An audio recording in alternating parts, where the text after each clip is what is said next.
Hello, boys and girls, and everyone in between. My name is Maliena Bitchcock, and welcome to Bitch Talk with Bitchcock.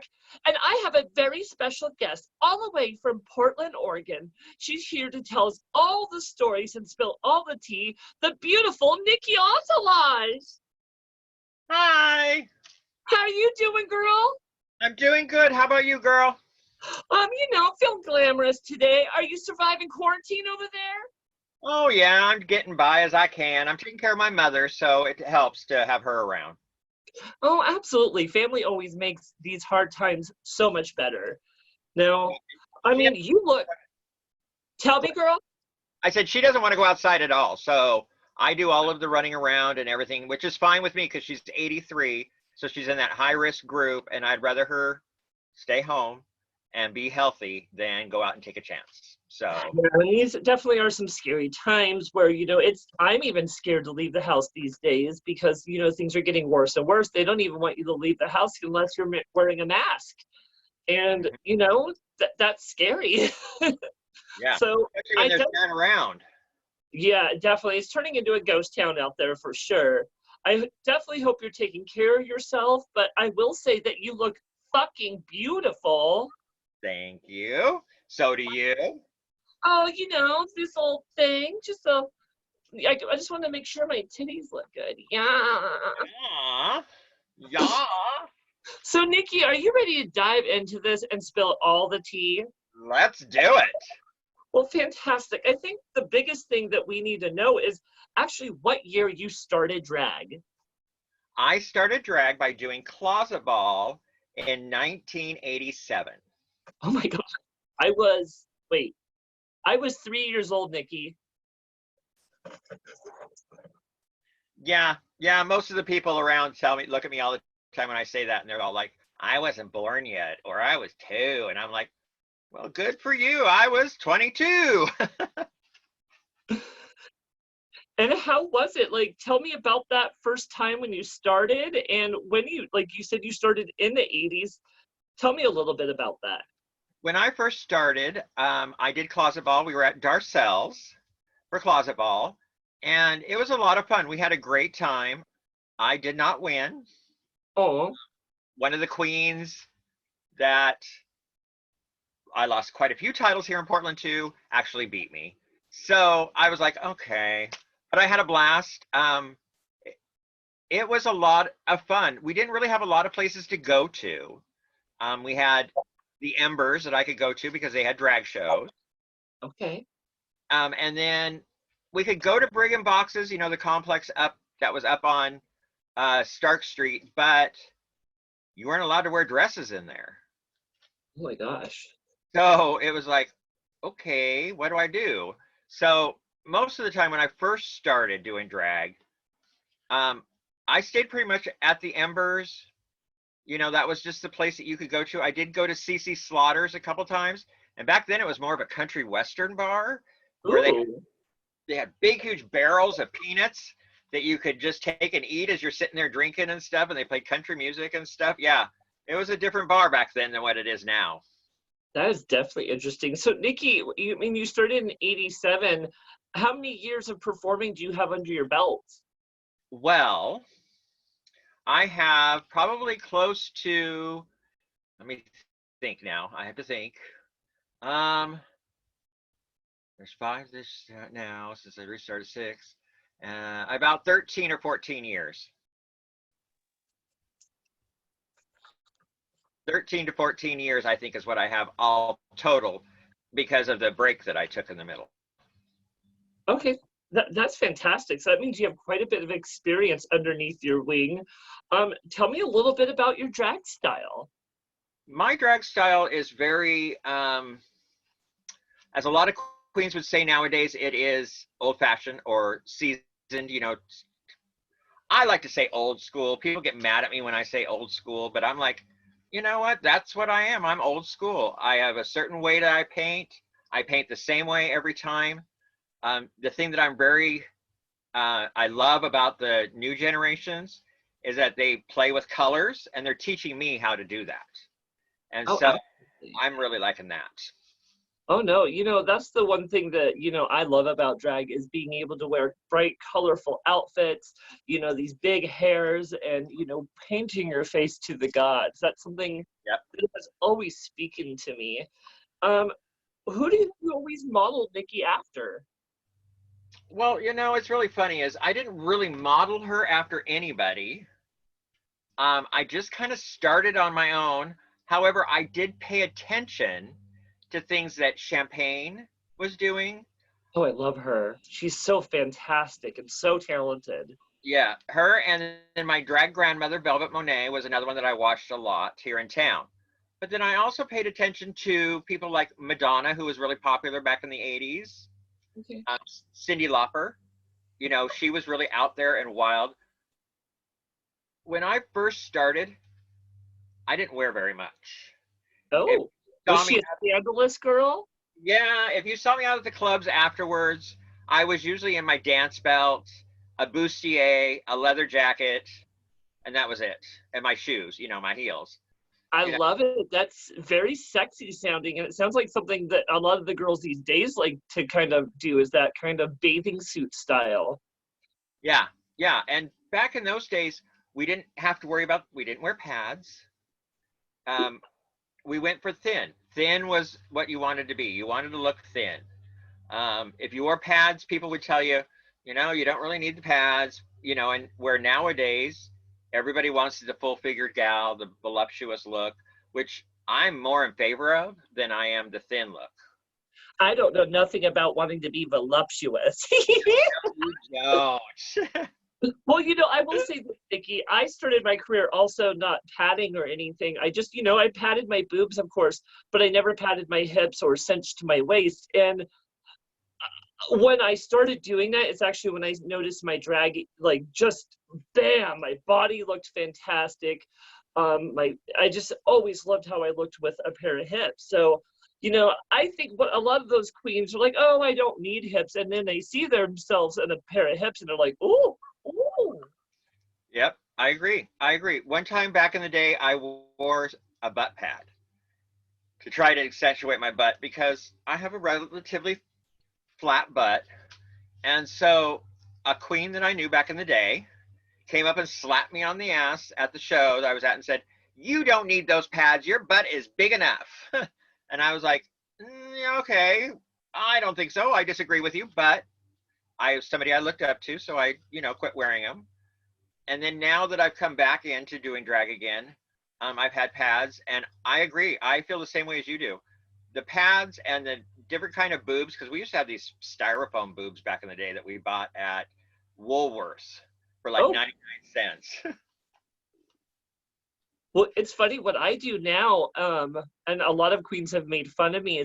I believe is an old school trick is taking a foam Nerf soccer ball and cutting it in half, and then wrapping it in fabric, and then that's your boobs because it just gives you perfect lift, and especially if you're flexing skin to get cleavage, it gives you more of that lift there. Yeah, I think I agree. I think you look fabulous when you do that with those.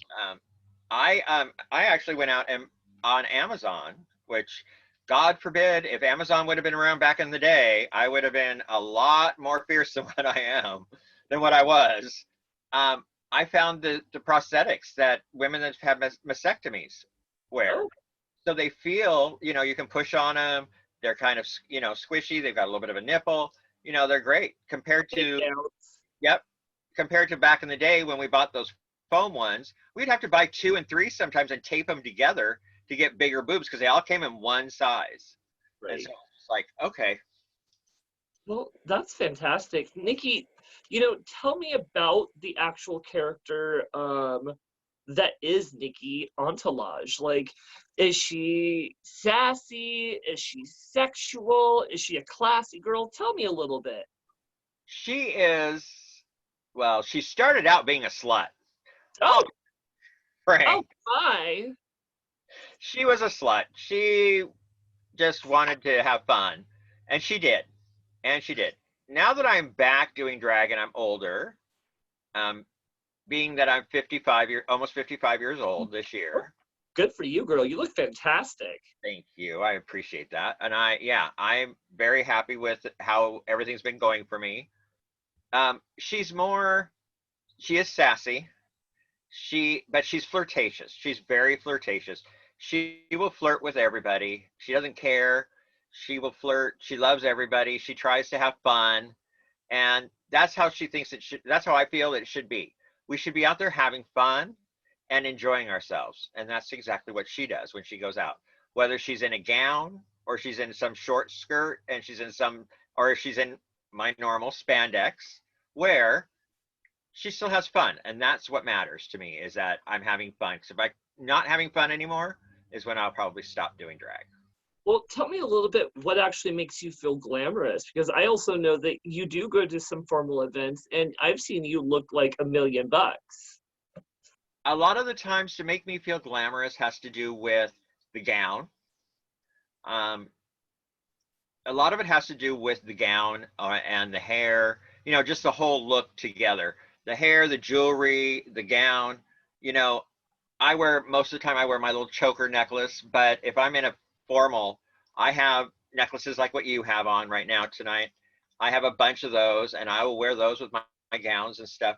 And that makes me feel glamorous, is when I am dressed up in my gowns. The gowns, for some reason, just make me think, oh, I'm on top of the world. Let's go.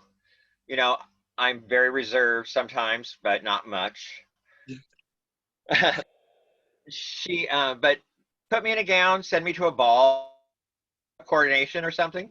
If you notice, if you ever go to a coronation with Nikki, she will be in her gown until she does her court walk. Once her court Okay. walk is done, she's off to the room and changing into something spandex or something short. Well, I understand that coronations can be like 5-6 hours long sometimes, and being in a gown isn't always the most comfortable. And even I've been known to run up to the hotel room, put on a little something slutty, because you do your formal look and it's like, now it's time to heat things up. Time to have a little fun. Let's have some fun. Absolutely. So let's actually talk about, so Nikki, when you first started drag and you were performing, were you actually out of the closet, or was that something that was acceptable at the time to be out? I was out of the closet to my friends, to the community, obviously, but not my family, my blood family. I was still in the closet to them. I didn't come out to them until 92 or 93, maybe even, yeah, right around in there. I was actually living in Seattle at the time when I came out to my family. Oh. And I didn't orchestrate it coming out. It was just my mom and I had a talk one evening when I happened to come home from Seattle to visit. And she asked me the question of, we were talking about, back in the day, we had tank tops that were ribbed. They had the little grooves in them. And Yeah. she made the comment that, when I see people in those guys in those ribbed tank tops, it makes me think that they're maybe gay. And I went, oh, interesting. And I looked down and I'm wearing a ribbed tank top. And Awkward conversation. she looks at me and she goes, oh, but you're not gay, are you? And I kind of looked at her and I went, Mom, duh, yes, I am. And she went, oh, well, times I would think yes, and other times I would think no. I went, okay, well, I don't know whatever made you think no, but okay. And that was all we talked about it that night. And then the next morning, when I got up, she kicked me out of the house. Oh no. She told me, she goes, I can't deal with this. You need to go. Oh my God. And I said, what can't you deal with? And she goes, the fact that you're gay. And I went, okay. And she goes, How old were you, Nikki? I was 20, I want to say about 24, 25. Okay. I was living in Seattle at the time. And I had actually come down to Eugene for Sable Odessa stepping down. And my dad worked in Eugene at the time. And then they lived here in Hillsboro. And so what he did is on Saturday or Sunday after the ball, he picked me up and brought me home to Hillsboro to spend a week with them because I hadn't been home in a while. And this was Sunday night that her and I had this talk after I got home. And Monday morning is when she kicked me out. So I called my best friend, Mark Tubra, who lives in Gresham. Now he was living out that far, and I told him what had happened. He says, "Get over here." I said, "Okay, I'll pack my stuff and come over." And I got on the bus, TriMet at the time, and rode the bus all the way out to Gresham from Hillsboro and stayed at his house for almost a week because mom had promised to send me back to, if I came and spent the week with them, she would pay for a ticket for me to go back to Seattle at the end of the week. So finally on Thursday, I called her saying, "You're supposed to be buying me a ticket back home to Seattle. I got to get back home. And I don't have a way of doing that right now." And she said, "Okay, meet me at the train station or at the bus station at noon on Friday." So I went there and I thought I'd get there a little bit early and be prepared to see her. She was standing right there when I walked in the door. And she handed me a bus ticket. She says, "Now go home to Seattle and pretend that you have no family here in Oregon." I never Oh, went. And I was devastated. I cried all the way home. I was living with a queen back then called Java Jive, and DeLorean Snow was there at the house too, along with Granny. They up at the airport or at the bus depot in Seattle, and I was just a mess. And I finally picked myself back up and said, "You know what? Screw them. I don't care." I mean, good for you. I mean, definitely good for you because that's probably every gay person's worst fear is their own family is going to turn on them or not accept them. And, you know, sadly, the best of us have had to deal with that. And the best thing you can do is say, if they're not going to love me, I will find my own family and I will make that family and we will love each other. And you know what? I have probably 5 or 6 friends on a group that I could count, and I will say that is my family, and they're there for me more than my birth family. And sometimes that's what's important. Yeah, and I was lucky. My mom was the one that reacted that way. I got a phone call from my dad 3 or 4 days after I got back to Seattle. My dad called me from Eugene where my mom wasn't around. And he said, "I have known forever that you were gay." He goes, "That's why when you got home from college, I made that comment to you that, your lifestyle may not be what I call normal, but you're my son. I love you and I will never ever not love you and I will always stand by you." So he called me and he said, you need to call your mom. She's devastated that she said what she said and treated you the way she did. She won't eat. She doesn't sleep. She's crying all the time. He goes, "I need you to call her." And I said, "No, we're going to let her stew for a little while." And he goes, "Mark, please." And I go, "Dad, I will call her this weekend." Because he had called me on like a Wednesday or a Thursday. And I said, "But you have to be home when I call." He goes, "Okay." And so I called and she got on the phone and she's like crying on the phone. "I am so sorry. I just didn't know how to react. And I was scared." And I said, "It's fine, Mom. You did what you had, you reacted the way you felt you were feeling at the time.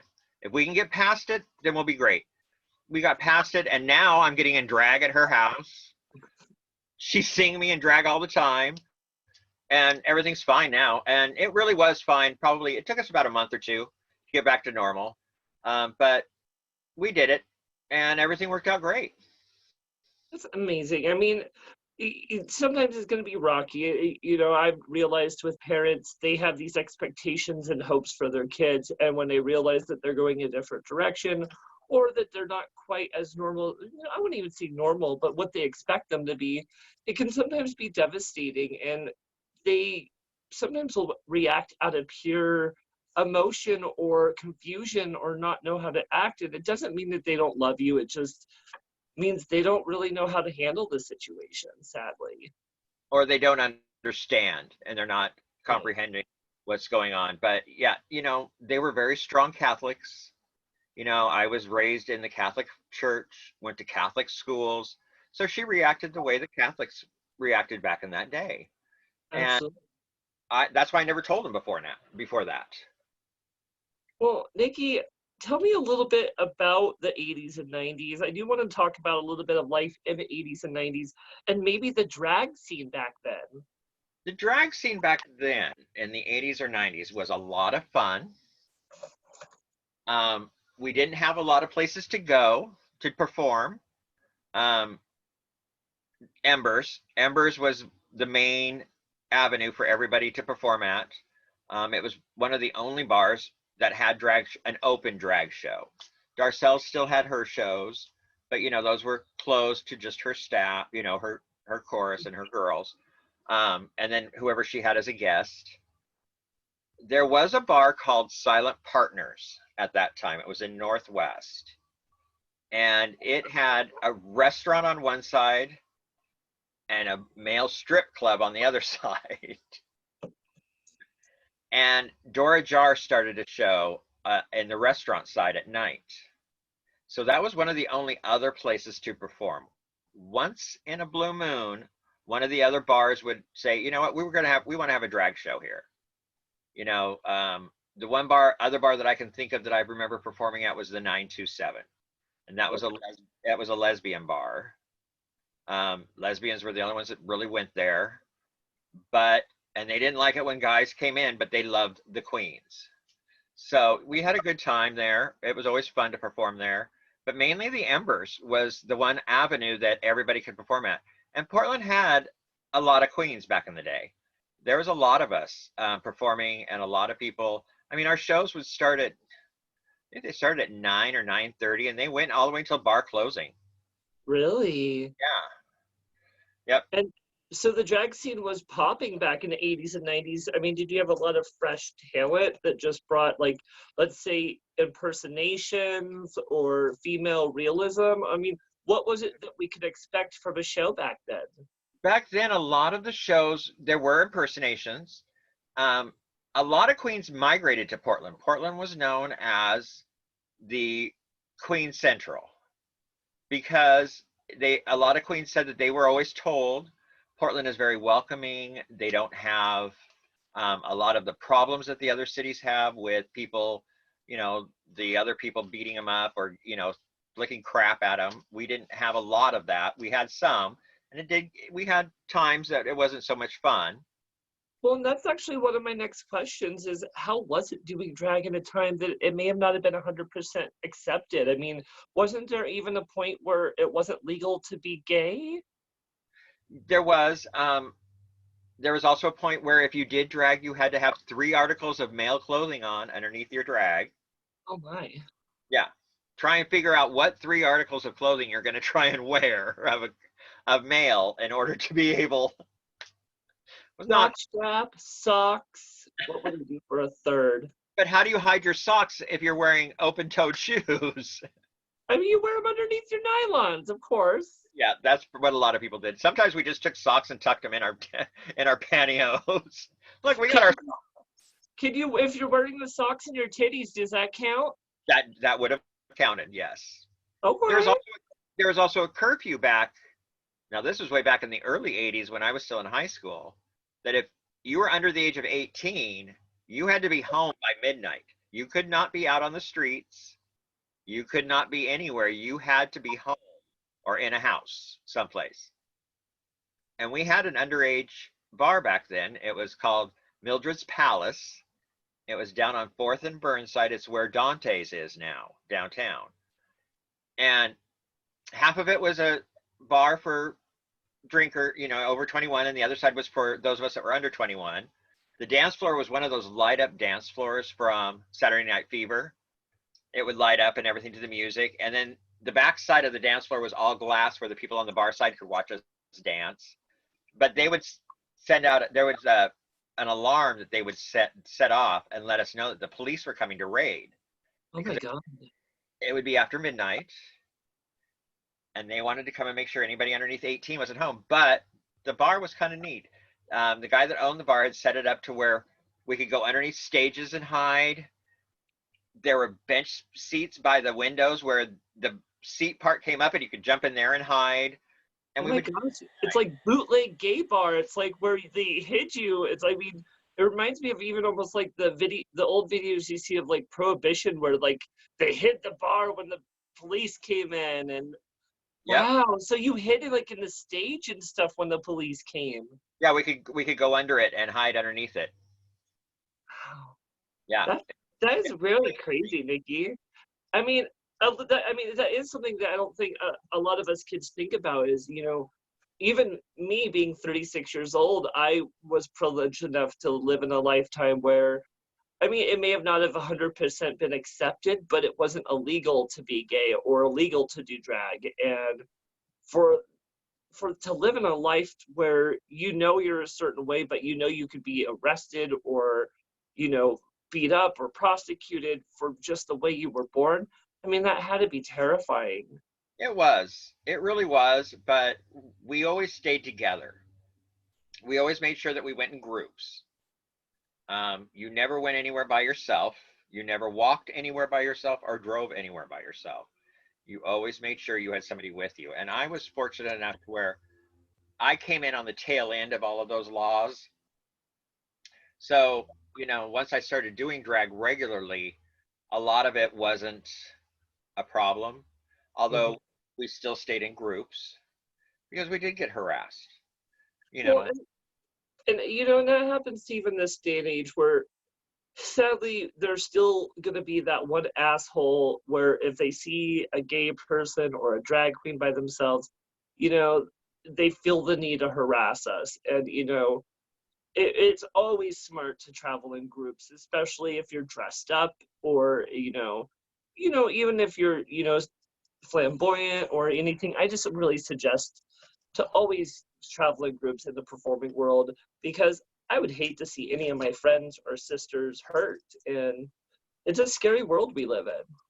It is, and it was, and a lot of it, I've said this to a couple people, since we've had this Trump era that we call, I Right. we reverted back a little bit. People are getting bolder and being able to say what they want to say and harass us. And so it's always like I tell people, travel in groups. Make sure Well, you have somebody with you. with that said, Nikki, you know, how did be doing drag back then or even being gay affected your life? Did people look at you differently when they found out that you did drag? Yeah. Oh yeah. A lot of us hit it. A lot of us. Nikki is very flamboyant. She's out there. She's very social. Mark, back in the day, was very shy, very reserved. I mean, if I was walking down the street, I had my head down. I would never make eye contact with anybody. And I just did my business and then got out of there and went home. Because even as a boy, I was very flamboyant, very effeminate. I wouldn't say flamboyant, but I was effeminate. I was very thin, and just very girlish. So even out of drag, I would get picked on and things would be said and all of that, even in school and everything. So I just learned to keep to myself and keep quiet. Now Did in you the feel, go ahead? what? No, go ahead. Do you feel when you started drag that that gave you a little more confidence and made you feel like a little more that you felt secure who you were as a person at all? Um, I don't know. I don't think that it really did give me a lot of confidence as a boy. Okay. I just knew that I wanted to be in drag a lot because she had the confidence. It didn't Fair. carry over. And so if I could be in drag, I was. Well, and that makes sense. And, you know, I think that even something that we deal with this day and age, and, you know, especially with what we're dealing with now, is, you know, a lot of the queens have lost their gigs and their opportunities to go out and dress up. And, you know, it's scary for a lot of them. And the one thing that does impress me is that like these kids and these queens are getting on digital media, are getting online and doing online drag shows, drag queen reading and stuff like that. And, you know, it is nice to know that we're in a day and age where kids can do that without getting harassed digitally, because I'm seeing a lot of these shows and I've seen very little harassment towards it. I have noticed the same thing. When I was first starting, we didn't have the computers, we didn't have cell phones, so our line of communication was actually the dial-up phone that we all had in our house. You know, you have to call people on the actual phone and talk to them. You couldn't text them. We couldn't send a message on Facebook. We didn't have any of that. Thank Not God. even like a little message. I mean, that sounds horrible.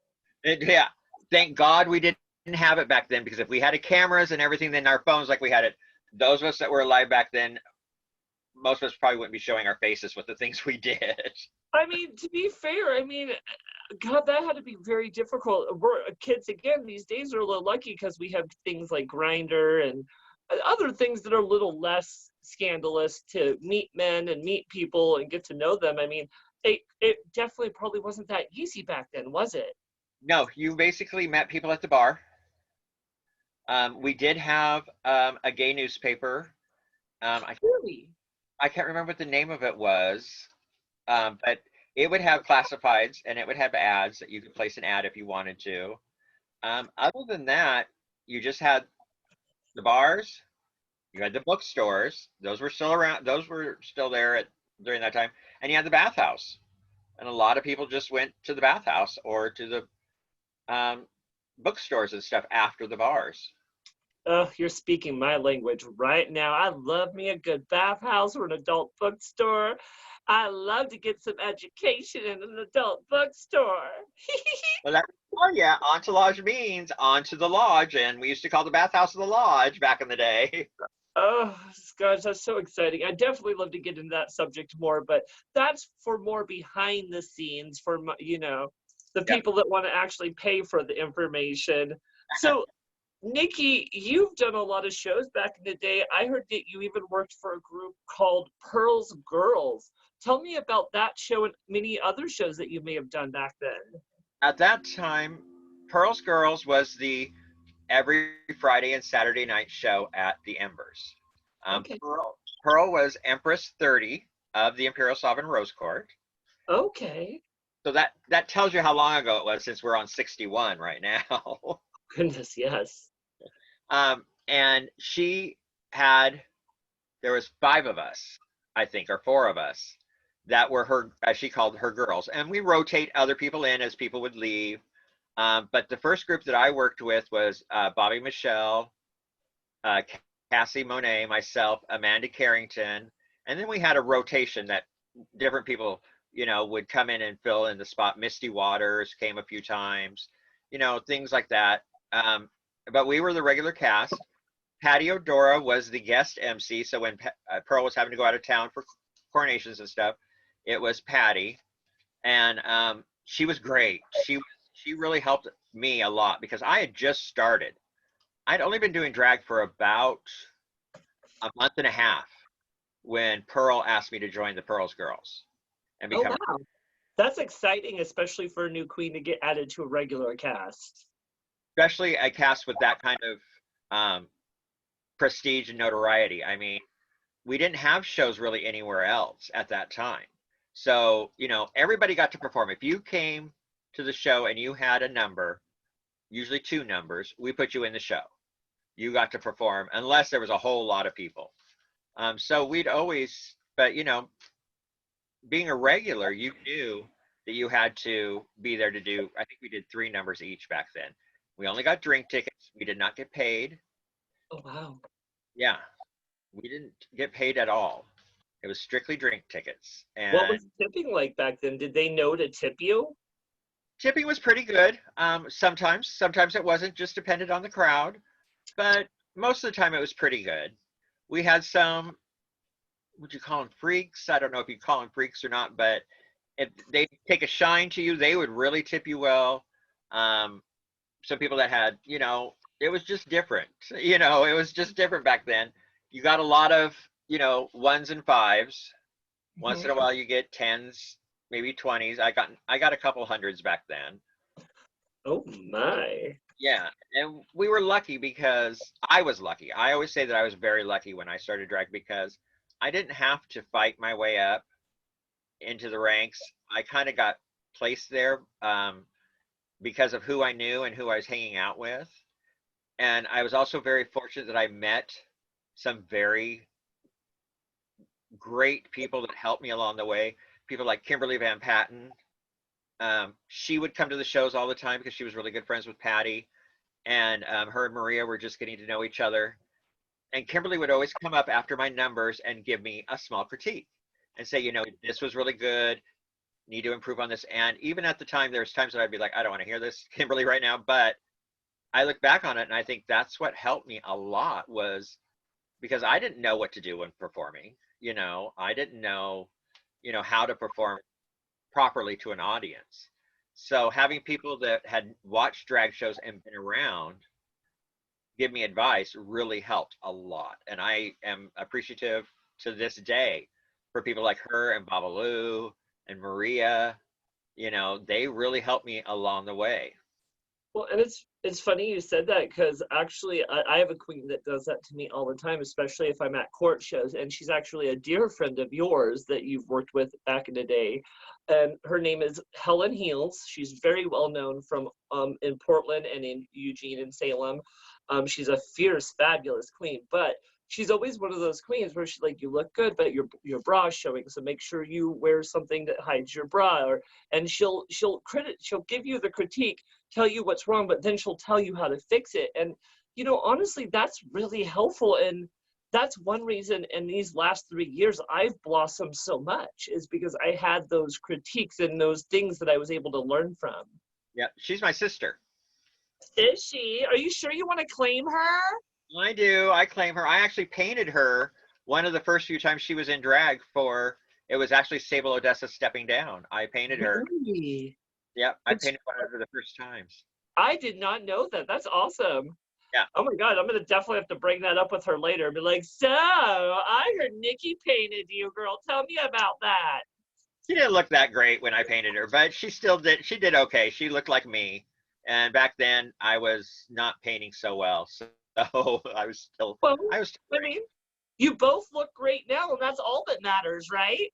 Yep. And she does the same thing with me. She'll tell me, she'll help me if she sees me and she's like, girl, your bra or your boob, she'll help me whatever. And she's actually the reason I got this bodysuit with the cleavage, is so if I'm gonna wear something low cut, she can't yell at me because it's showing boobage.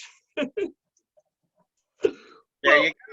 Nikki, you've done so many exciting things in your career, and a little birdie told me that you were even rumored to work with Whitney Houston's mother. Is that true? It is. It is. What? That's crazy. That had to be super exciting. Tell us about that. Sissy Houston came to Portland for a show. It was a fundraiser, and I can't remember who it was for. And she asked to have queens as backup dancers. Also, she allowed some of the queens to do their own numbers. And it was held at Montgomery Park, which is out in Northwest Portland, a really cool little place. And it was a lot of fun. We had rehearsals, we did a lot of rehearsals. We didn't rehearse much with her, but the day of the show and the day before, she did come to town and we did run-throughs and stuff. One of the numbers that sticks out the most, and I can't remember what song it was, but all of us were in showgirls with the big, huge headdresses and the big backpacks, and we came down the elevators. So like feathers and jewels and all of that. Yep, and we all came down the escalators and everything, and then we went up on stage and backed her up. There was a couple other numbers that we backed her up on and just did some dancing, and it was fun. It was interesting, but it was fun. And Whitney was just starting at that time to be getting popular. So we would talk to her about, how's your daughter doing? How's Whitney? And she was very open and very frank with us, saying, she's getting by, she's learning, but, a lot of times she was so busy, we didn't get a lot of time to actually visit with her. But she was a blast. She was so much fun. And the show was a blast. We had a great time. Oh my gosh, that's definitely exciting. And I'm sure that you looked up to her at that point too. So to be able to work with someone at that stature, that had to be like a dream coming true. Yeah, so, it was. Absolutely. So Nikki, I know that you have been working in the court system for many years, starting back in the 80s. Why don't you tell me what year did you actually start in the court? My first stepping down, or my first coronation that I went to, was Pearls, who I went part of the Pearls girls. That was her stepping down. Okay. That was in 1988, I want to say. And I didn't have a title. I walked as friend of the court, you know, but it was my first one that I was active in. I had actually gone to Lady Elaine Peacock's, who stepped down the year before when Pearl got crowned. I went to Lady Elaine Peacock's, but I sat in the back. Um, didn't know anybody. I had never been involved, hadn't really been to the bars yet. I just happened to see a poster about it and thought, gee, this kind of sounds cool. I'm going to go check it out. And I bought a ticket and went. It was quite a show. Peacock is quite a legend here in town. At that coronation, her mother and sister, trans sister, did a command. The mother walked off stage and had a heart attack. Oh no. Yeah, it was pretty devastating for a lot of people there. I didn't I didn't know anybody, so I didn't really know what was going on because it had happened off stage. But I heard about it later. I could tell that something was going on because the mood changed drastically. Oh my gosh. It was really rough on a lot of people You that I know, found out later. and I've only had one coronation where I would say something similar happened, and it wasn't something that happened at the coronation, but they announced halfway through Portland coronation that Roxy passed away, which was Darcel's partner, Yeah. and it was a devastating announcement, and it like you said, just it changed the whole mood. And it can be hard when stuff like that happens, because again, we're a family, this is a whole community, and when one person is hit in this community, it affects all of us. Yeah. Yeah, and matter of fact, that's who Audra M. Edwards, the scholarship foundation that Peacock in the Park and all of them raised the money for, that was Peacock's mother. Oh. Yeah, that's her mother. She started that after her mother passed. And she was a great lady. She helped a lot in the community. She did a lot. Unfortunately, I never got to meet her, but the stories I heard about her were fabulous. And I did know her two kids that were active in the court system and in the gay scene, Lady Elaine Peacock and Misty Waters. Uh-huh. Misty Waters was actually one of our first trans people in Portland. So, Nikki, did you hold a title at all? Not here in Portland. My first title was Miss Gay Eugene when I moved to Eugene in 1990-91. Oh my gosh. And I mean, that had to be exciting, of course. I mean, and that was what, 81 you, or wait, what year? 90-91. 91. I mean, that had to be really fun and interesting. Was the court scene out here in Eugene popping back then? It was pretty busy. There were a lot of lesbians involved at that time.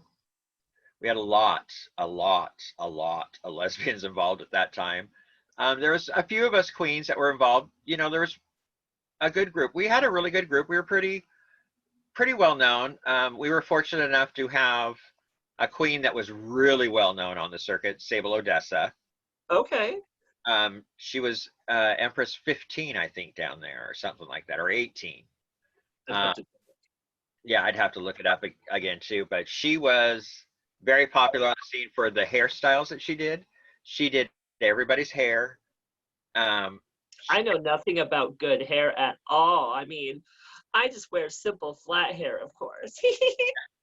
She was the only queen that did hair back then. And I mean, I can remember for shows, because I lived with her for a while when I was in Eugene, she would have 15 to 20 heads of hair that she'd have to do for a show, a court show.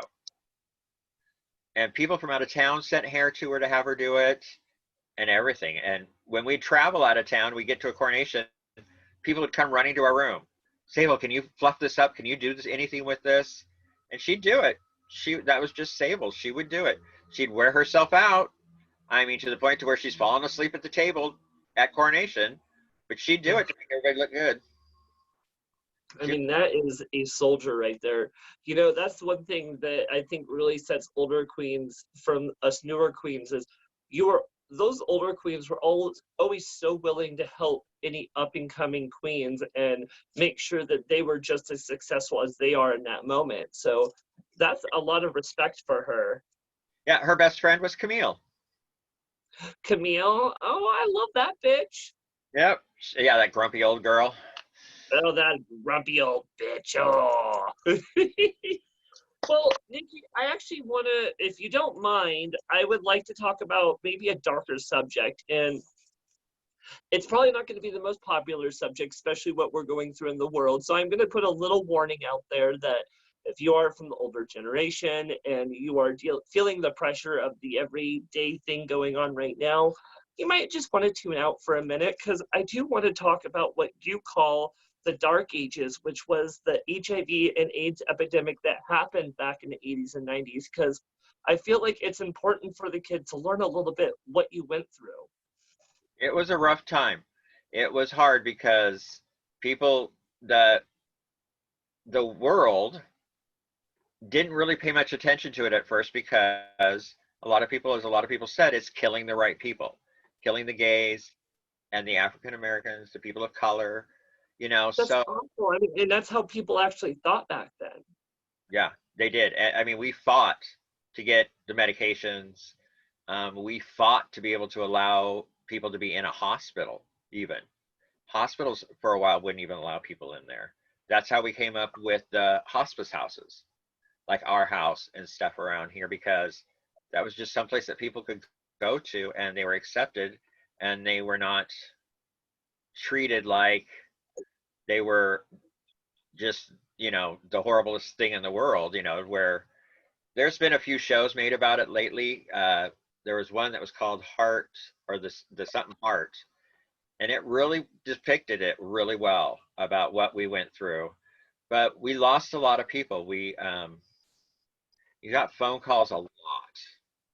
We get because we didn't Really, have cell phones or you had anything. landlines. So I Yeah, mean, it would feel like, gosh, that had to be even harder because there, were you ever scared to even hear the phone ring? all the time. Every time you heard it ring, you're like, I don't want to answer it. I don't want to answer this. But you didn't know if it was somebody calling to tell you that somebody passed away, or if it was your family, or if it was your work, because we didn't really get caller ID until later on in the 90s. So it was just a ringing phone. And usually, if it rang at night, late at night, you kind of knew what was going on. Um, you knew it was for somebody that had passed. And being active on the circuit was really hard because you knew a lot of people in a lot of places, and they would Well, always call you. with that said, was it even scary to want to make friends at in that time of age, being scared that you could lose them at any moment? No, that I will say no. You made friends anyway because they needed the support. They needed the people, you know, they needed the love, you know, because nobody knew for sure how long they had. Some people could last months and years. Some people could only last a few months. You know, it just was random, really, Was it on how quick? long people Was it last. quick on a lot of people? Like on some people, was it quick? Because this day and age, we're not used to seeing it kill someone. We're used to it sticking at the HIV status. How quickly did it affect some people? I knew of people that had it, but as soon as they got sick the first time, within 6 months they could be gone. Yeah. I have a roommate from Eugene, Serenity Lane, that it was horrible. It was horrible because she was fine. We knew she had it. She knew she had it. She was on the medications. But she called me one time and wanted to know if I'd come and get her and take her to go get her paycheck. And when I went to go pick her up, she was not making sense in the way she was talking. She'd go to get into the car and she'd miss the car and sit on the pavement, you know, and sit back on the pavement. Um, I got Camille with me and Sable, and at the time Camille's other half Albert, to help me lift her into cars, got her to the hospital, and then within a year I think she was gone. I mean, it's so scary, especially back then, because I mean, the medical advances that we have now, you guys didn't have back then. In fact, the medicines you did have were very harsh on your body and tend to really drain people, and you would see how the medicine was affecting them. Yeah. Yeah, you would So, go and hold hands. You would go to places and hold people's hands as they're dying, or just be there to be with them if they were sick, take them food, do whatever you could to help them make their lives better. I will say this much, if it was not for the lesbian community back in those days, I don't know how well the gay community would be right now, because they really stepped in and took over by helping make food, take people to doctor's appointments, hold hands. They were just there, always there, because it didn't affect them, they didn't catch it like a lot of the gay men did. And so they really stepped in and really, really helped us get that's through. not a, that's not a side of the story that I feel like us younger kids hear. I mean, and that's really beautiful to hear that, even though they weren't directly being affected, where they weren't catching the disease, but they still wanted to take care of their fellow family and their, queer community. I mean, that actually, that warm, it just makes me cry, almost cry with warmth a little, because that's fantastic to hear that they did that. Yep. I went through probably a 6 month period where I got a phone call every day that somebody had passed that I knew. And Gosh. it was not an easy life to have at the time. Um, we drank a lot. There were other recreational things that we could do that kept us, Oh, going, and just kind of took your mind off of it. But at the same time, it's what we had to do. We had to be there to take care of our own, because the world wasn't going to do it. I remember Patty O'Dora, when she was empress, making a comment about how her and her emperor would go out of town to go to a coronation and have to hurry up after the coronation was over on Saturday, run back to town so that they could go to memorial services on Sunday. oh my God. That's so awful and scary. I mean, I'm happy that the advances have happened that we have now, because, people can live with HIV without it ever going into full-on AIDS, and they can live many happy lives and it not really affect their everyday life. And so to know what you actually went through, it was really, it's devastating and scary. And I lost my drag mother and my drag grandmother to it, both, and my drag dad. That's the I reason mean, why I use the Monet name now. It's because all three of them are gone, and I'm the only one left out of that family. that's hardcore, and to have your own drag family drop off in front of you, and that's a full legacy that's disappearing. And I mean, that's really, it makes me happy that you're carrying on the name, so people will actually learn about them, and the kids today will actually know who they were. Yep. So Nikki, tell me a little bit, with all that happening at that time and the epidemic happening, how was dating and, trying to find love at that time? You tried the best that you could. Um, you still tried to date. You still met people, and if you hit it off, you would, still go out and try and do things. Um, if they were HIV positive or whatever, there were things that you could do, you know, to make sure that you didn't catch it, but you could still be there in support of them. Um, but it didn't deter me at all. I still dated. I still enjoyed my as much as I could of life, but at the same time, you were weary. You were thinking, okay, do I want to get attached to this person because I don't know their status yet? Um, but you looked at life as, whatever God has intended for me is what's going to happen. And a lot of us just went on with our lives and, did the best that we could. How did the fellow queer community, like, let's say non-positive gay men, treat gay men who were positive back then? Was it with compassion and love, or was there an act of kind of belittling them, or you know, because I know this day and age, this is why I asked this day and age, there's, especially like on Grindr stuff, there's notorious for people positive shaming people. And it's, you know, I'm curious, when the epidemic was happening, if there was anything like that happening. Not that I saw. I did not see any kind of pause shaming or anything like that. Yes, once in a while you would hear some idiot make a comment about, you know, well, they must have been a slut or whatever. And it's like, they just weren't educated. You would look at them and say, you know what? This can happen even on your first time. You may not know it, that you're infected, you know, that whoever you're with has it. And if you're not safe, that's the reason why they pushed safe sex back then, and still do to this day, just because that was the only way for us to combat it. We didn't And go into this social distancing like what we're doing right now in this day and age, because it wasn't something that you could catch by a sneeze or a cough or germs like that. It was transmitted by bodily fluid. So that's the reason why we went into the, you know, safe sex, condoms everywhere. I mean, every bar had big, huge containers of condoms at the door when you came in that you could just grab it for free. Every place had them. The bathhouses, the bookstores, the bars, everywhere you would go to in a gay community, they had them, just because that's the way that we could combat it. And before the epidemic hit, I mean, condoms and safe sex wasn't really a practice that people recognized or did, was it? No, no, not at all. We didn't think about it.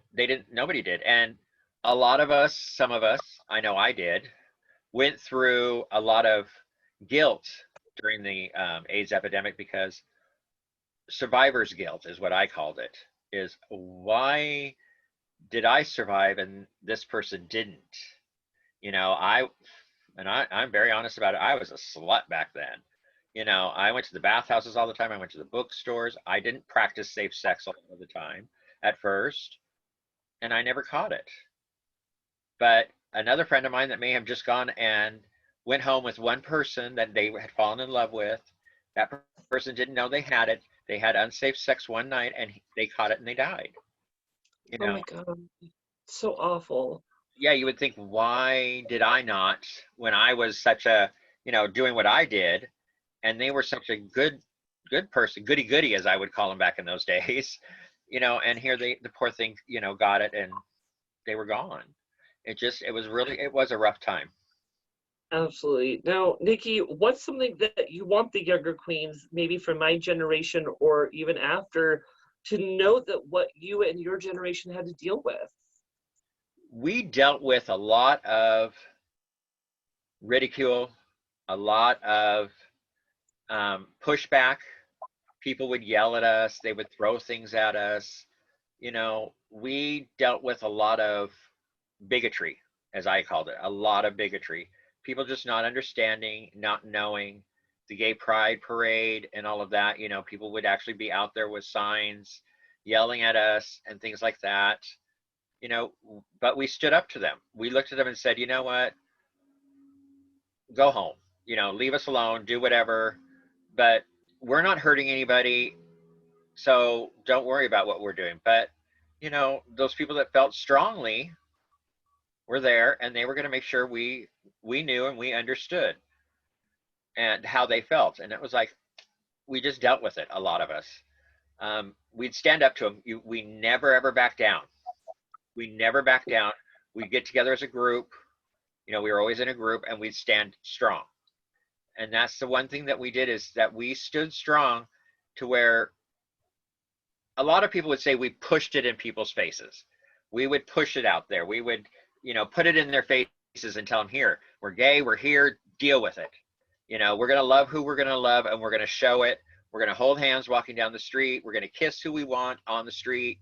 We're going to be able to do what the straight community is going to do. And if you don't like it, that's your problem.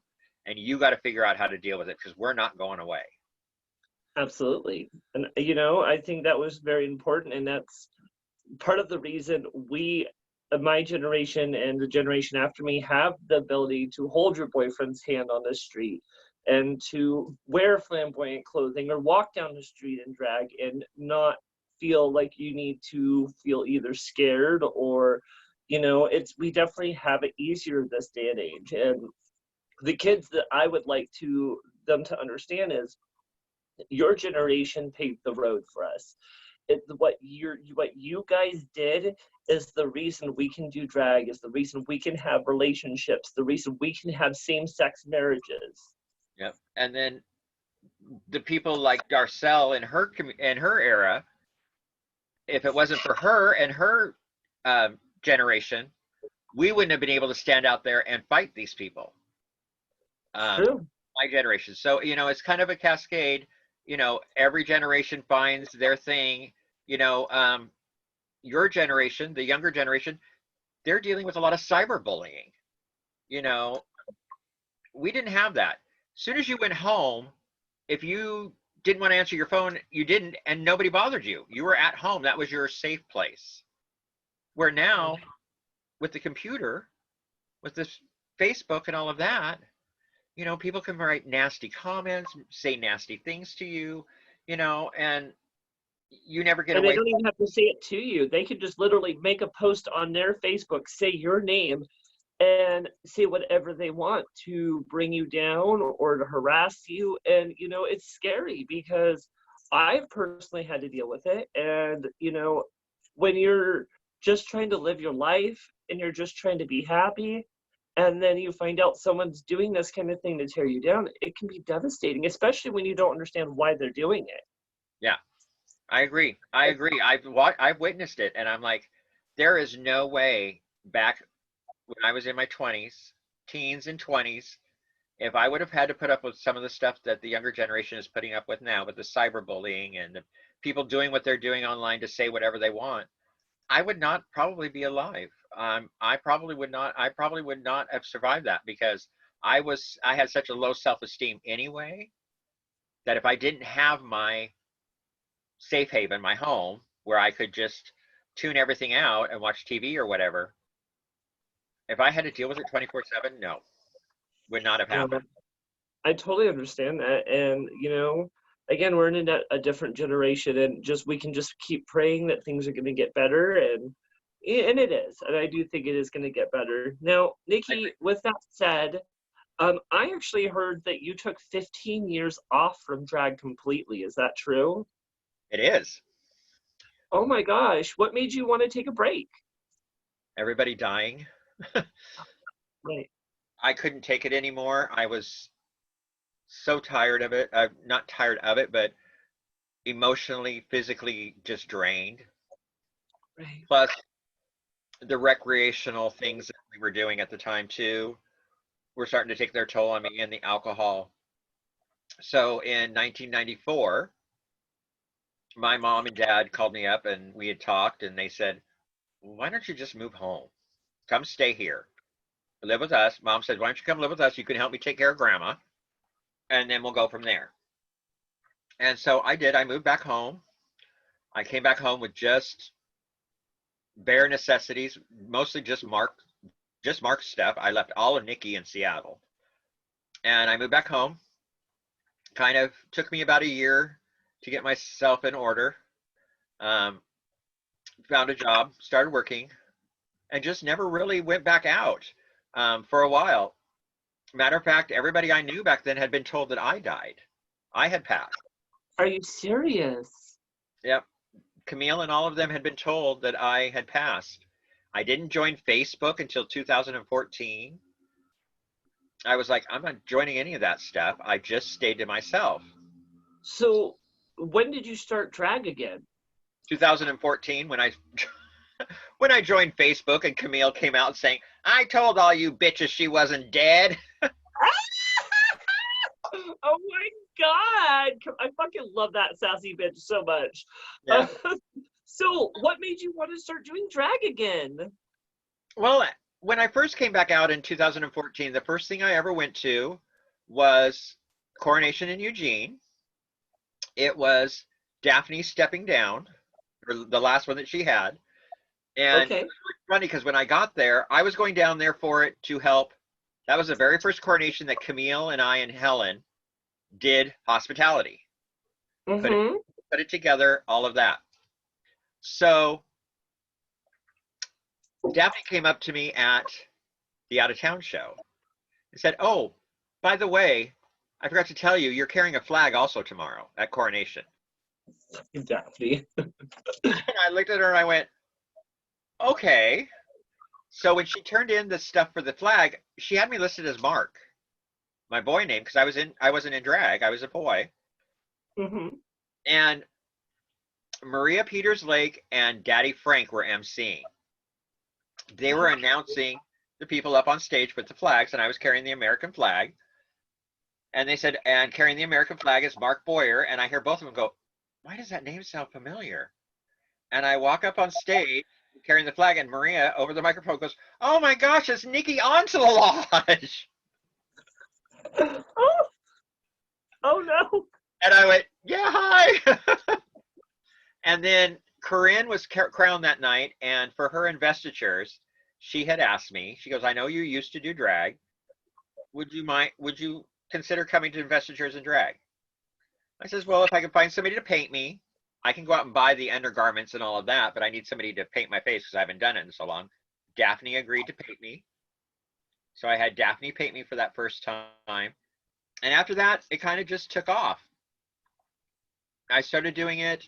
I wasn't doing it a whole lot at first when I first started back up. I just did certain things, mostly in Eugene. I did not do hardly anything here in Portland. Okay. Matter of fact, Summer and Bill Spencer stepping down, which is when we heard about Roxy. That was my first time in drag in Portland. Mm. Yeah, that was my first one here. So most of the stuff I did was in Eugene. Whenever I did drag, it was always down in Eugene. Having been a past Miss Gay, I always just did it down there. Started then up here, and then I just did a few things up here. I'd gotten to know Kimberly, and then she's kind of who pulled me out more often. I started doing drag a lot more during her campaign and stuff, and that's where it really took off for me, is her Well, campaign. no, and I love Kimberly, and I know that you were her first lady. Yep, yep. Okay. Well, one thing I am curious about, Nikki, is tell me a little bit of the evolution of Nikki Ontolodge from the 80s and 90s to the Nikki Ontolodge that is now. Well, the Nikki of the 80s and 90s, as I told you before, was a slut. She didn't Ah, wear any clothes. Matter of fact, one time my drag, as I call her, my drag stepmom, Amanda Carrington, and I, we left the Embers back in the 80s. We had left the Embers and we went up to Brigham Boxes, the complex, as we called it up there. We walked into the door and the doorman looked at us and says, "You can't come in wearing a skirt." And we're like, "What?" They're like, "Yeah, we don't allow dresses here." And we're like, "But we've come in here before." And he's like, "Well, all I know is that you can't wear a dress in here." And so we said, "Go get the owner." Pull the owner out. He knows us. So he came out and he goes, "No, girls, we decided that it's too much of a hazard because if drinks get dropped and glass breaks, it can hit, the legs of somebody in a skirt. So we just don't want skirts." And so Amanda and I both looked at each other and said, "Okay," pulled our skirts off and said, "Okay, we're ready to go now," just in our dance belts. And he's like, "Okay, you can come in. You're not wearing a skirt." So oh my gosh. yeah, and so nowadays, Nikki at least keeps most clothing on, always has a dress on, at least. Might be a mini skirt and it might be spandex to where it's very, very huggy, but she's always got a dress on. She takes more care in how she's presenting herself, how she looks. She makes sure she's completely put together. Back in the 80s and stuff, I would have hair, maybe earrings. I didn't worry about any kind of necklace, bracelets, rings, sometimes not even nails. You know, it was a hodgepodge of outfits that I would wear. And now I make sure I'm put together. I make sure that everything kind of goes together with what I'm wearing. That so if I'm buying a dress, I think, okay, do I have shoes to go with this? No. Okay, well then I need to get shoes. I certain hairstyles, things like that. Well, Nikki, back in the 80s and 90s, I am kind of curious because this day and age, all these drag queens have so many platforms to get famous, to get recognize and get opportunities such as RuPaul's Drag Race, Dragula, Can't Wanna Kiki. The idea of a drag queen getting those platforms, was that something you thought could happen back then? Not really. No. Um, there was a show, Champagne did it. Champagne, Dora Jar, a couple queens from Seattle. They went to Philadelphia, I think, for a year and did a drag show there. But basically, the only other show that, besides ourselves here in town was the Les Boys, I think is what it was called, down in Las Vegas, where Okay. they had the impersonators. And that was really the only other outlet for us. There was nothing on TV. Nothing on TV, nothing on any of that. Right. And you didn't, us kids today have YouTube and Facebook and all these options to learn how to do makeup. You had to actually rely on drag families and drag mothers to teach you everything. Yeah, you had to sit with your drag mother for like a month, and she would Wow. paint your face. She would paint your face every night that you were doing drag, and then after that first month, she would then do like half your face and say, "Okay, match." And then you do that for like a month, and then the third month, she would say, "Okay, now you paint your face, and I will stop you here and there and say, no, no, no, you need to do this, you need to look at this." And that's how we did it. It was like you were side by side with your drag mom for a long time. Okay. I mean, it's important, and it's probably one reason the drag community was so close back then, and why it's probably not as close as it was as back then, because these kids today don't need drag parents to be successful. They can watch YouTube, they can watch Facebook, or literally just watch RuPaul's Drag Race, and they think they really are the master of drag. It's true. I tell queens, I tell some of the new queens, I said, pull up something on YouTube. If you're wanting to know how to do a certain eye, put it in there to YouTube and see if something comes up. If it does, watch it. That's how I learned to do some things. And with that said, Nikki, so being a more seasoned queen, how do the younger queens treat you in the drag scene? Actually, they treat me very well. Yeah. I'm invited to go to shows, to be in shows. Um, I get, I get treated very well. I will say that. There isn't, I don't think there is a queen around that I have met recently, in the last few years that has treated me poorly, has said anything to me. I'm very thankful for that. I'm very thankful for that because I know that there are some queens out there that have had problems. And, you know, a lot of them think that the seasoned queens, um, that we think that it should only be that way. And maybe that's what's different with me is I believe everybody, first off, I believe nobody has a right to critique your drag because it's an art form and nobody has a right to critique anybody else's art. Nobody, unless you ask them for an opinion. If you don't, keep your mouth shut, is my opinion. And you've always been so supportive of me, and as everyone who knows who Maliena Bitchcock knows, I'm not the most conventional drag queen. I don't always go for the beautiful glamour look. I don't always go to look like a woman. I kind of love that over the top draggy makeup. And when you first met me, you didn't even hesitate with me, Nikki. You saw me and you said, "You're beautiful. I appreciate your drag," and you started calling me your sister, and we've been close ever since.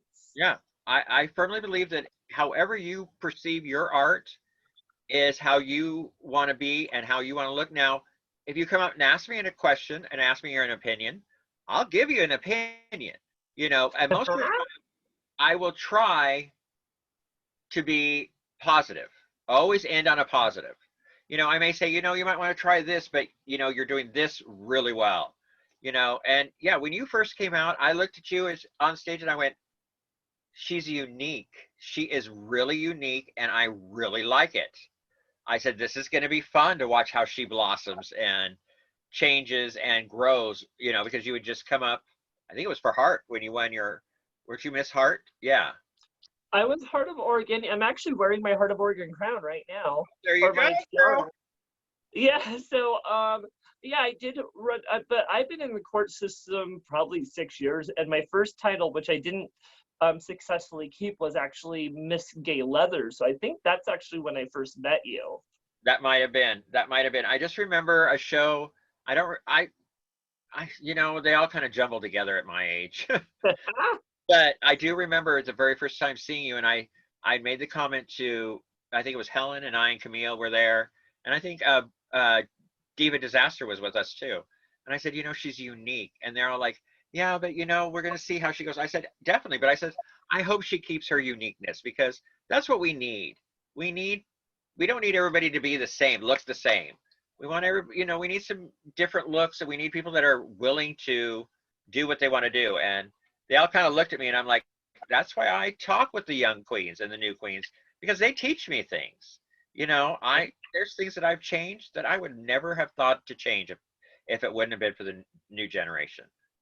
You know, I appreciate you saying that because I think if more older queens were willing to listen and learn instead of just focusing on teaching, I mean, yes, it's great that you're teaching and we're grateful for it, but you should not be afraid to learn also.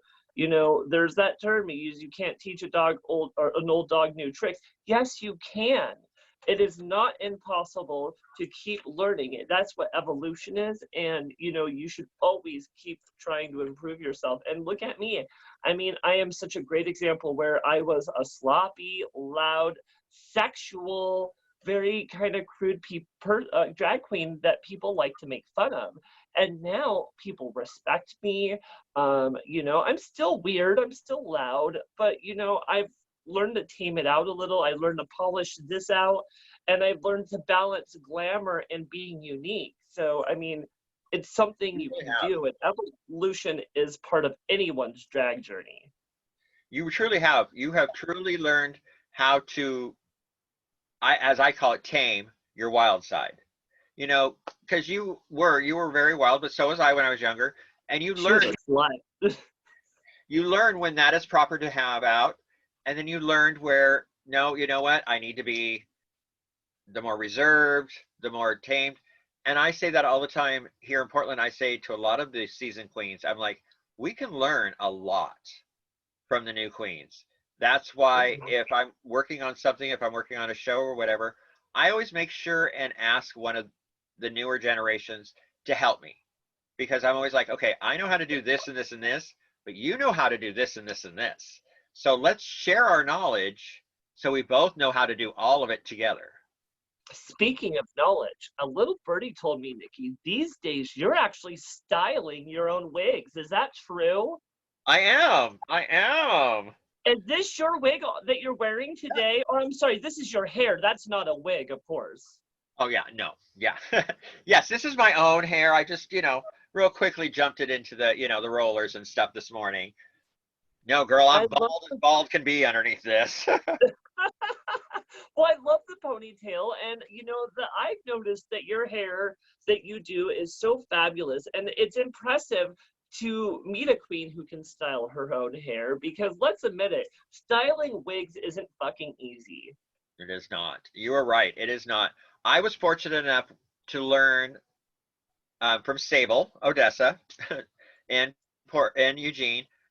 When she'd have to do all these hairs for different shows, I would, myself and Victoria Venom, we would wash the wigs, and we used spick and span back in the day, and then we would roll them for her in the wet curls because we did a lot of wet curls back then. And so roll the hair. So I learned how to roll it back then, but she would never teach us how to do the bangs and things like that. And so I went on YouTube and started watching on how to do different bangs, and I just started doing it. Now I kind of have stayed with kind of one style for me, but I've been branching out. I have an updo now that I can do for myself that I like, and I'm trying to learn how to do some other styles so that I'm not just doing the same old pulled back on one side, big old bang with all the curls. I'm learning how to do some straight hair and some wavies, things like that. But it's not easy. You were right. It is not easy to do hair. It takes a while. No, and I get lucky once in a while while styling hair, and it'll sometimes come out, but most of the time I just make the hair angry. So I'm just a smart girl. I get money and I take it to Lilac and be like, give me some hair. Hey, I use Lilac too. I love what she does with some hair. I've got a You couple know, styles from her that I just adore.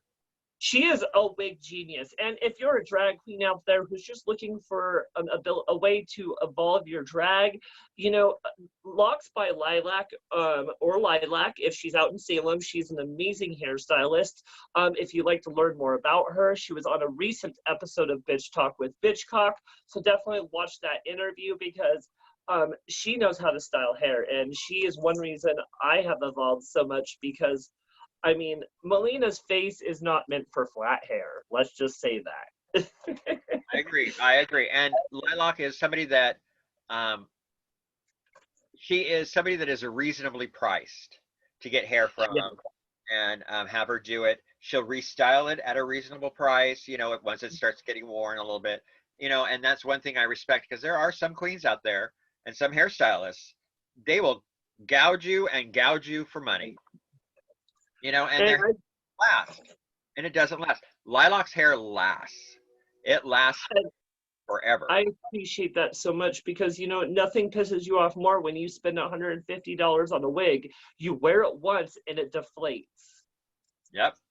Yep, So, that happened to me recently, and it was not a lock, and it was not a lilac hair, and I'm like, was really mad that I didn't decide to go ahead and get a lilac hair instead of going where I went because I wore it for one thing, and by the time I got it home, it had all fallen, and I was like, okay, I was not happy. give me my money back. Yeah, especially So, since I paid over 200 for it. oh my God, that's fucking crazy. So, Nikki, what is something that you want the people to know about you that they may not?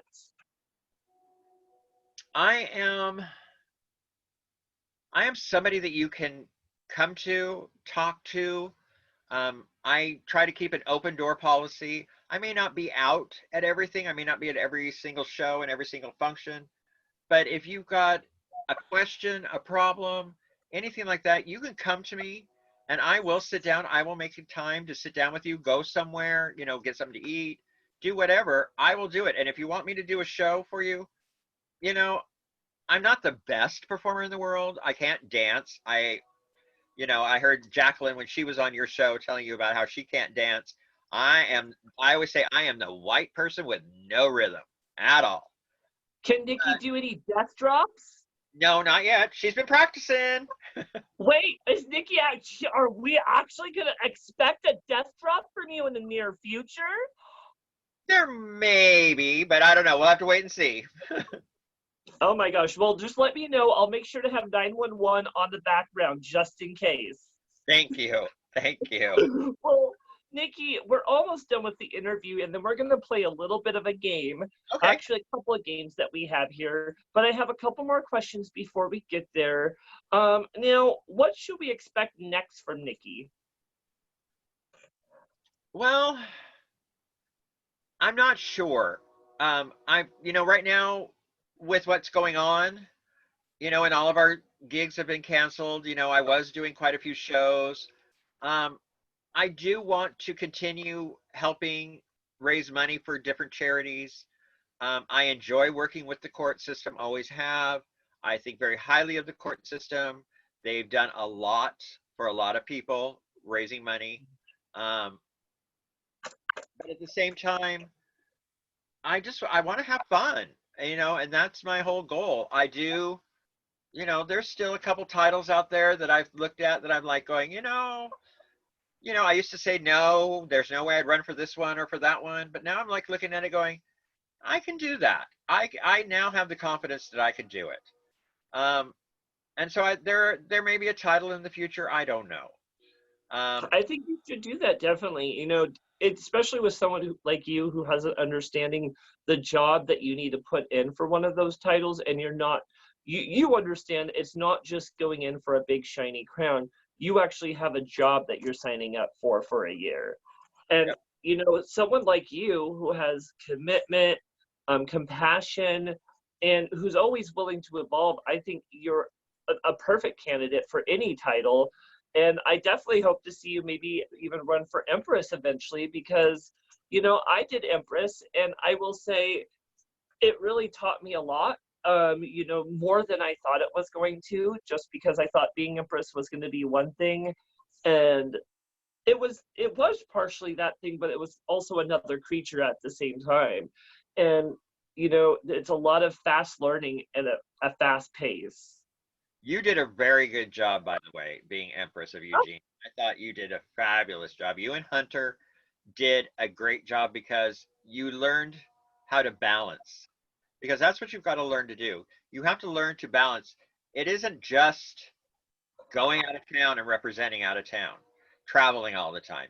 You've got a community that elected you, and you've yeah. got to do what your community is hoping that you're going to do, which is unite them, help them, raise money, do whatever is needed. Um, a lot of people think that is travel, travel, travel, travel. It doesn't have to be. I think you and Hunter did that very well. You guys traveled to a lot of places. You guys went to a lot of places. But I think we traveled 7 coronations. at the same time, though, you focused on your city. We And did a lot. that's what Eugene needed. And that's what Eugene needs. And Portland, Portland's a little different. They put a lot of responsibility on the prince and princess to represent in town while the emperor and empress is traveling. But at the same time, I feel, and so do a lot of people, that you have to learn to balance. You have to learn how to do both. And I will say this, one thing that I do see from some reigning or non-reigning emperor and empresses that I wish that they would change is, they focus so much on traveling to out of town areas and supporting other realms that they don't think about their own like realm and supporting their local realms, because it can be frustrating when someone's reigning and then you don't see them all year long because they're so busy supporting other realms. And in my opinion, and this is my opinion just so I don't get in trouble from anyone in the court system, is we have a minimum amount of courts that you're supposed to go to as an empress. I think there should also be a maximum. I think they should say, okay, you should be able to go to this, you have to go to this many, but you can also go up to this many coronations, so that it also puts the ease at a position where they have to focus at home a little bit. I don't disagree with that. I really don't. A lot of courts and a lot of reignings and past think that the more courts they go to, the more coronations they go to, all of those people in turn are going to come to theirs. And that isn't No, always the case. no, and it's about the money that you raise for you during your year for the charities of your organization. And that's, again, people, that's why we sign up for these crowns. It's not for the crown, it's not for the title, it's for helping these organizations. So when you're traveling, helping other courts, you're not helping your organization. So you should, if you can, I get it. We all have different ways of doing our titles, but we really should be focusing at home and taking care of the people here, because that's your family, that's your community, those are the people who elected you. Yep. I mean, because So like here in Portland, we have one, two, three, four, five. I think we have 6 coronations that we're required to go to. And then anything above that is icing on the cake. But there are certain coronations that you kind of go, gosh, I really kind of want to, do that one. I always believe that you should pick at least 2 besides your requirements, 2 that you just want to go to because you've heard great things about them and you just want to go and experience it. But at the same time, you need to make sure that there isn't anything important going on in your own city, because you need to be there for that. That's the first. absolutely. Preach, baby, preach. I hear you. Hallelujah, hallelujah. No, and I agree. And once anyone who is interested in joining the international court system, I definitely encourage you reaching out to your local branch, see if you have a court system, because we really do some amazing things out there, and it's a fun, a fun way to raise money, to get to know people and evolve your art. So it is something that I do appreciate. Now, Nikki, I only have 2 more questions, and then we're going to go into the game.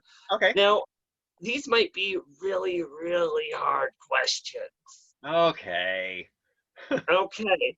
So, one of the last questions is, you've worked with me on the drag scene and you've known me for a very long time. What do you think about, you know, me creating this platform, Bitch Talk with Bitchcock, and how did you appreciate the experience?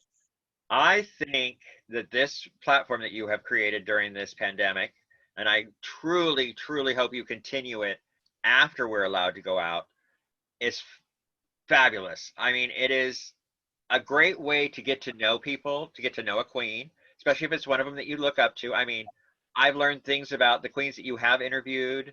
Um, you know, Jacqueline, Kimberly, Lilac, Nicole. What I really found fascinating with Nikki Serene is her drag name is Nikki, my drag name is Nikki, her boy name is Mark, my boy name is Mark. So it's I know, it's totally crazy.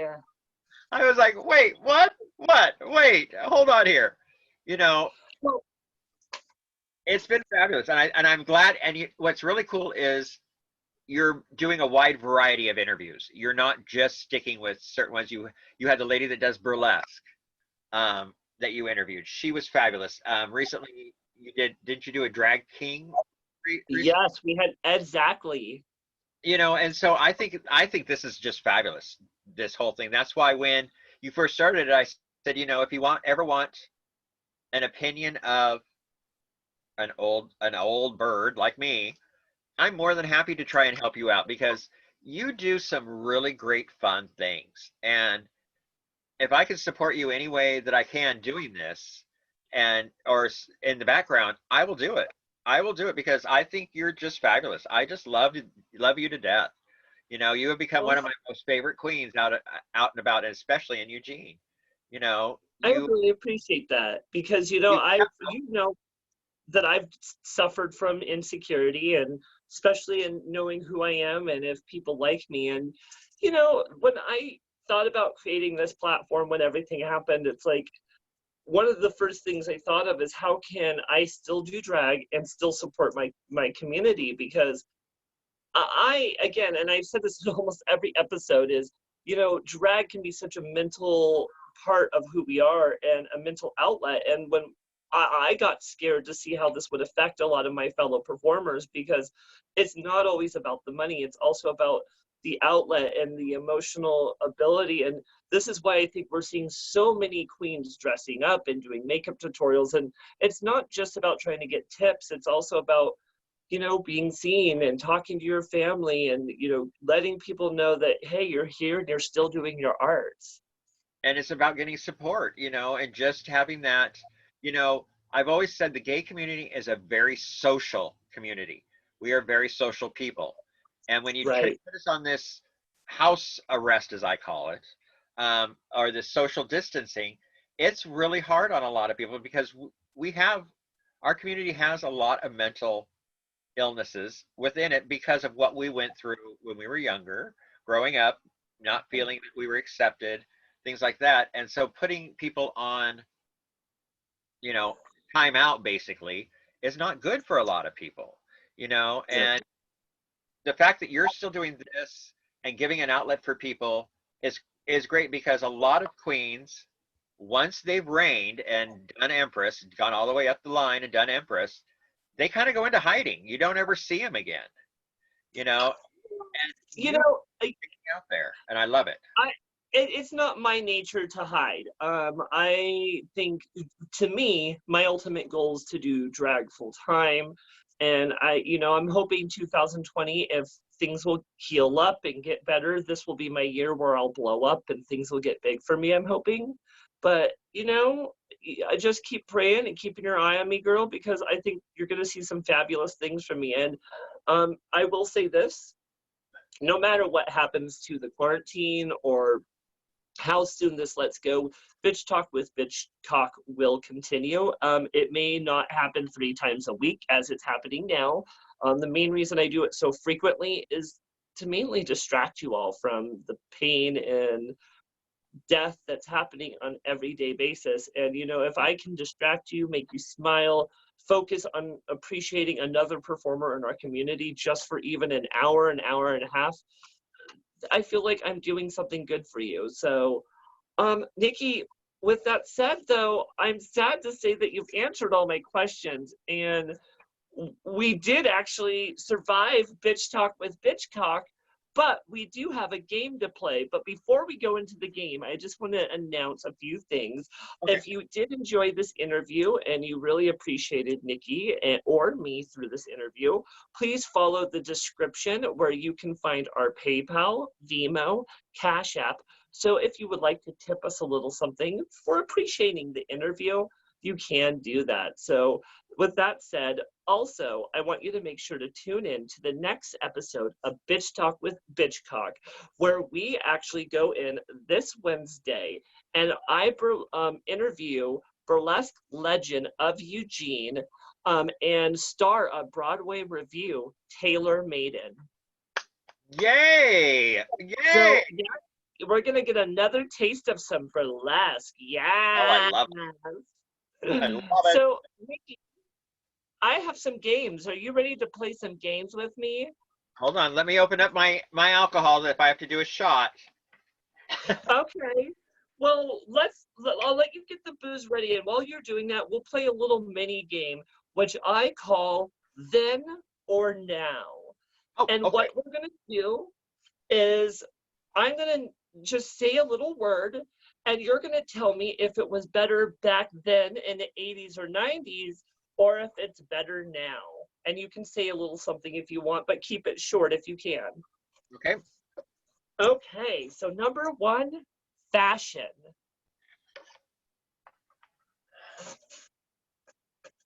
I think fashion is better now. Okay, People are being allowed to explore their creative side. It isn't just kind of you have to stay in this one lane. They're allowed to bring other lanes into whatever they're creating. And I think that is great. perfect. Okay, for number two, we have the good old fashioned beef men. Men, Men. I'm gonna have to say then. Back then Oh, better. They're a little bit more compassionate. They weren't so, you know, straightforward. It's, I'm gonna say then. I love that. Okay, for number three, how about music? Music has evolved and it's always evolving. Um, I really love my 80s and 90s music. I love it. I listen to it still to this day. However, there are some artists that are out now that are doing things that I really love. So I'm still gonna say then because I'm still stuck in my 80s and 90s Madonna and Cyndi Lauper and Whitney Houston and all of them. So I'll say then. Okay. So we have two thens. Okay, no, we have two thens and one now. How about for number four, drag? Drag is better now than what it was then. Um, Okay. I think with allowing people to do what they want to do, um, and letting the gender fluidity out, and with our trans community and our non-binaries, um, it's really taken off. It's really taken off, whether it's a drag king, a drag queen, any of it. They're being creative. And for me, if you're being creative and you're trying something new, I'm all for it. I'm like, go for it. Have fun, enjoy yourself. And back then, we were kind of pigeonholed. If you're a drag queen, Okay. you looked like a drag queen. You weren't allowed to kind of do the fluid that they can do now. So I say now. Now, okay, so we have two nows and two thens. How about for number five, gay pride? Now. Now. Now. Um, Back then, we had the gay pride and we had like here in Portland, we had the parade, and then we had the centered, the down on the waterfront, the whole village and all of that. But it wasn't very popular. There wasn't a whole lot of vendors. You had a couple performers that would perform, but not very much. It was basically just the one day. Now it's Okay. now it's a whole month. You know, we pretty much have things going on the entire month. So it's a lot more now than it was then. That's fantastic. Okay, for number 6, pop icons. Ooh, pop icons. You were able to pick them out better, I think, back then because there wasn't as many. There are so Hmm. many people now out and about. There's so many different areas of pop icons. You know, you've got your fashion icons, you've got your movie icons, you've got your music icons. And we had some of those back then, but there wasn't as many. So I think back then it was easier to pick them out and to follow them and try to impersonate them to where now, you know, there's so many people that you could impersonate. You see it on Okay. Paul's Drag Race when they do Snatch Game. There is just a variety of people that they grab from that you would never think to grab from, but they are part of pop culture, especially the housewives. How many housewives are there out there now? Oh my God. And yeah, I don't consider them celebrities, but okay. Yeah, I don't either, but a lot of people watch their shows. Okay, so we have one last one, Miss Nikki. Okay. Makeup. I think makeup is better now than it was then. We have more options. We have more variety. You know, the palettes that you can get now, we couldn't get those back then. I mean, we bought our makeup at Fred Meyer's a lot of the times. We didn't have the makeup stores that we have now. And I think that has really helped and improved things. You know, we didn't have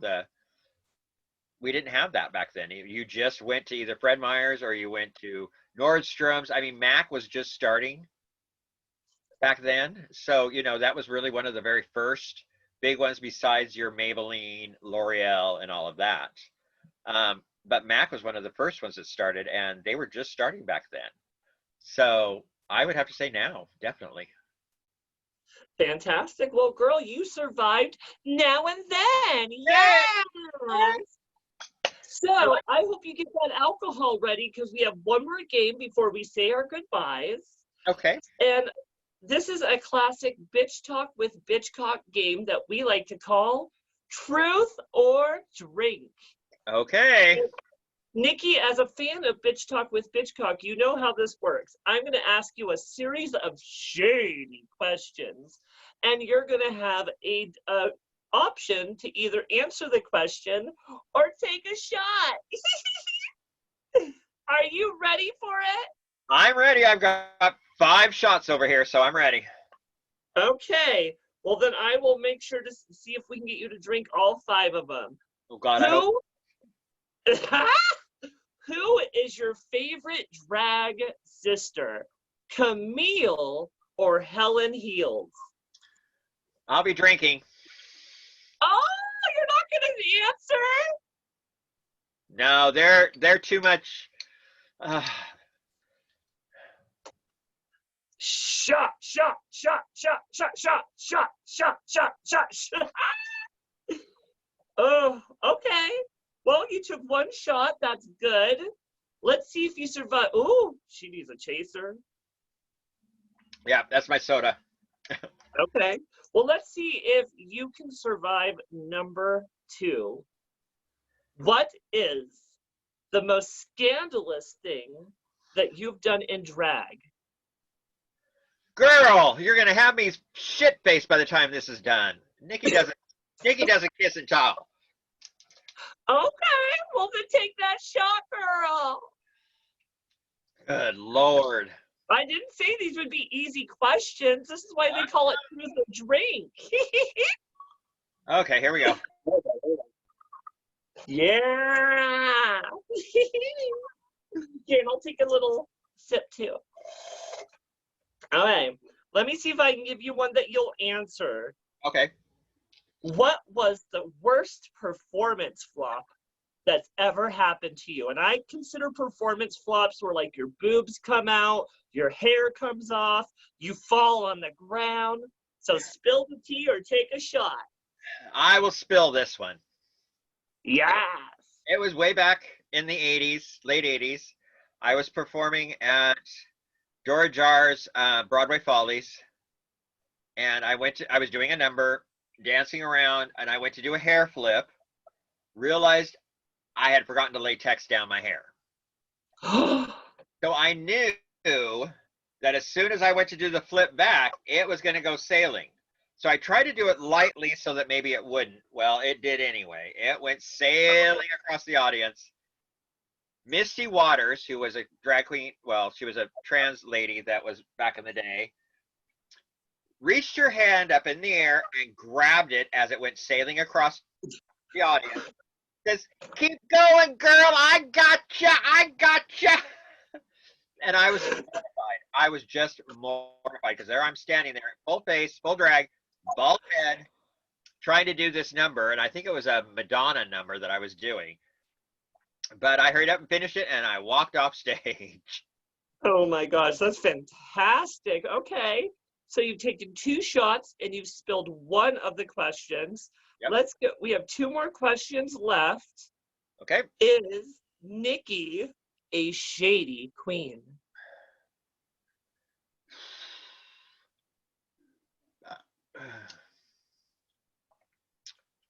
In private, she's shady. She can be shady. Okay. In publicly and out in the public and around people, I won't say anything. I try to be as accepting and as I can be. There are times though that it may slip that I can be a little shady, but I try not to be. I try to be as accepting and loving as I can be, because I feel that everybody deserves to have, their time, and deserves, whatever they're doing. There's times that I can be shady. Yes, I may say something, but usually I have to be around Camille in order to be able to be shady. Oh my gosh. And she's can be a shady bitch herself. And it's funny. Girl. Hanging out with her at the bar as she's sitting in the corner and saying her little comments. You're just like, oh. Oh, she always brightens up my drag shows. Okay, so I got one last one. Okay. Let me see if I can get you to drink that drink. What is the most craziest thing that's ever happened to you while living with 4 other drag queens? Well, you got me to drink. I cannot spill tea about somebody else. I gotta let them spill their own tea. Damn right. I love it. Well, fantastic, Nikki. You survived Truth or Drink, which also means you survived the complete interview of Bitch Talk with Bitchcock. Yahoo! So, Nikki, thank you for coming on the show and spilling all the tea. You definitely brought something to the show that I've been waiting for, because, a lot of these kids don't know the life that you older queens had to go through. And I'm hoping this opens their eyes a little bit and maybe gives them the opportunity to show a little more respect to the older queens in their community, because, again, they're the reason you have the rights to dress in drag, hold your boyfriend's hand, or even get married. Well, I thank you for having me. I enjoyed myself. I had a great time, as I always do when I'm with you. But I think that you're diving into things that a lot of people would not normally ask or want or dive into. You're giving us a platform to be able to talk about what happened and what we went through, whether it be my generation, the younger generation, the older generation, then older than me. We all have our own life that we've lived and that we've gone through, and being able to express that and show that is fabulous. I think it's just great. I think that us being able to share things is how we're all going to learn to grow and become a better community. Absolutely. And that's the big reason I started Bitch Talk with Bitchcock, is because I want everyone who comes out on stage to have an opportunity to tell their story. And, from older queens to drag kings to performers who are drag queens who were born female, to burlesque performers, to drag queens, to anyone who enjoys the art of drag. or the art of performing, I should say, I want to honor you on my show and, spill some of your tea, share some of your secrets, and that's always going to be my intention. So again, Nikki, thank you for coming on the show. If you enjoyed this interview, please go into the description where you can find Nikki's PayPal, Venmo, and Cash App information. Even if you don't tip me during this episode, please make sure to throw her a couple of dollars for her hard work and, telling some of the stories and spilling some of the tea from the past. So again, if you appreciate Bitch Talk with Bitchcock, tune in for the next episode this Wednesday as we dive into the world of burlesque with the one and only burlesque star of Eugene, Taylor Maiden. Yay! Please tune in. It's a fabulous show. People, please watch this show. It is beyond belief of how great it is. So you will learn things that you never thought you would learn. And this bitch cock, as she likes to be called, is a fabulous woman. And so she just makes it better for all of us. So please watch. Thank you. I appreciate it so much. And guys, again, like Nikki said, like, share, comment, tip, anything that you can do to support this, it's appreciated. I do want to just put out there that probably by the end of this week, maybe by the beginning of next week, Maliena Bitchcock will have some merchandise to sell on Bitch Talk with Bitchcock, where you can buy stickers, including Bitch Talk with Bitchcock stickers. So I'm really excited to announce that. I just want to say again, a special thanks to our beautiful special guest, Nikki Ontolodge from Portland, Oregon. And I can't wait to see you for our next episode. Again, thank you for tuning in, and I love you so much. Bye. Bye.